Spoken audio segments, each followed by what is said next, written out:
નમસ્કાર, નવનિર્માણ ન્યૂઝમાં આપનું સ્વાગત છે। હું છું વૃતા। દિલ્હીમાં ચાલી રહેલા વિરોધ પ્રદર્શનના પગલે વડોદરા શહેરમાં રાજકીય ગરમાવો જોવા મળ્યો હતો।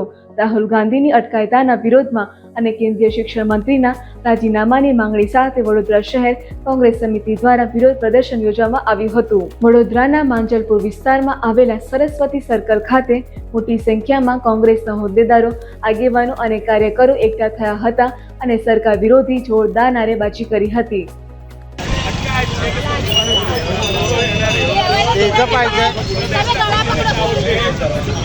દેશમાં તાનાશાહી, હિટલરશાહી ચાલી રહી છે।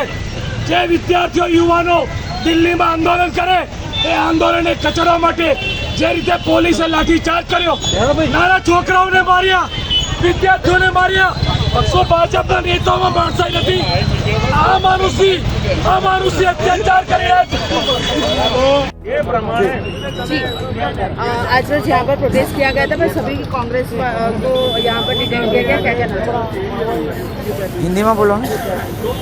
जे प्रकारे नीटना पेपरो लीक थया અને જે પ્રકારે છાત્રો અને વિદ્યાર્થીઓની સાથે જે અન્યાય થયો કે જે લોકો દિવસ રાત મહેનત કરીને જે તૈયારી કરતા હોય છે પરીક્ષાની અને પરીક્ષાના પેપરો લીક થાય, આ વારંવાર આ પદ્ધતિ થઈ રહી છે। એટલે શિક્ષણ વ્યવસ્થા ચેન્જ કરવામાં આવે। જે શિક્ષણ મંત્રી હતું પ્રધાન, એમનું રાજીનામું લેવાનું હતું। શિક્ષણ વ્યવસ્થામાં આપણે પરિવર્તન લાવવાની જરૂર હતી। એ માંગણી સાથે જ્યારે દિલ્હીમાં જંતર મંતર ખાતે જે વિદ્યાર્થીઓ આંદોલન શરૂ કર્યું, આંદોલન શાનું હતું કે વિદ્યાર્થીઓના હિત માટે, તેમના ભવિષ્ય માટે।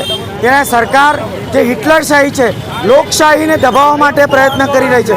ત્યારે લોકશાહીનું ખૂન થયું છે। જે પ્રકારે ગઈકાલે દિલ્હી પોલીસ, આરપીએફ અને તમામ જે આરએફના જે જવાન છે, રેપિડ એક્શન ફોર્સ, જે રીતના આ દેશના યુવાનો છે અને જે આપણું દેશનું ભવિષ્ય, એમની પર જે લાઠીચાર્જ કરવામાં આવ્યો, એ લાઠીચાર્જના વિરોધમાં જે અમારા નેતા, વિરોધ પક્ષના નેતા લોકસભાના રાહુલ ગાંધીજીએ જ્યારે એમને મળવા ગયા ત્યારે એમની પણ ધરપકડ કરવામાં આવી। અને જે પ્રકારે લોકશાહીનું ખનન આ દેશમાં થઈ રહ્યું છે, ત્યારે સમગ્ર દેશમાં આનો અસર અને આનો પડઘમ આવનારા દિવસમાં રહેશે।